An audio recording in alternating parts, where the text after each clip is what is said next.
NassemTaleb, would you say it's right to say that the UK economy is healing? Well, I mean, it's not healing. We have something quite strange. What's happening in the US and the UK as well is that we put a lot of Novocaine. So you have a problem with your tooth and you put a lot of painkillers on it. So we're not feeling as much pain. That much pain. So that's quantitative easing you're talking about there? Quantitative easing, this stabilization that has taken place mostly in the United States and justifies, replication in other countries. But I don't think that we have addressed the real problems. Those who are paying the price are not those who committed the sins. So the poorest are paying the price, in your view? Not necessarily the poorest. The future generation is paying the price first. When you settle the system with debt, transfer private debt into public debt, the next generation is paying the price. Or if you inflate the system to reduce the debt, via a nasty mechanism that can get out of control, you're punishing those who retired, who worked very hard all their lives, good citizens, and now they're retired. But my criticism mostly, and that applies to all Western governments, that the bankers have not paid the price.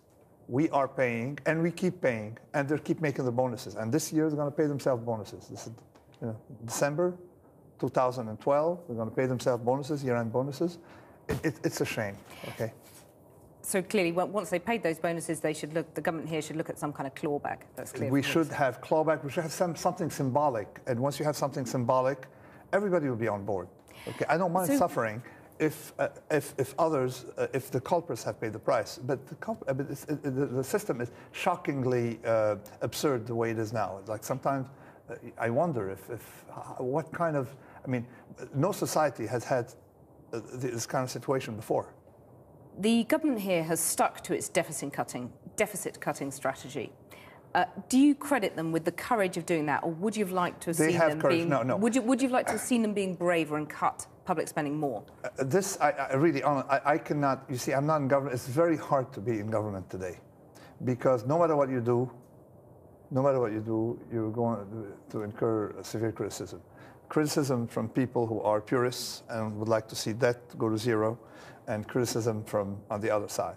It's very, very hard to maneuver. You have inherited a problem, and you can't really wipe it out. But are they striking the right balance? The only thing I would encourage the government, it's not a criticism, I would encourage people to do today, is do something symbolic to break the back of the bankers, because they're got us here, and they are the ones benefiting from the system. And the second thing I would say is that quantitative easing is nice, maybe necessary, but bankers are benefiting from it more than others. And the poorest and the pensioners are subsidizing via everyone except the bankers are benefiting from it. So this is not a situation that can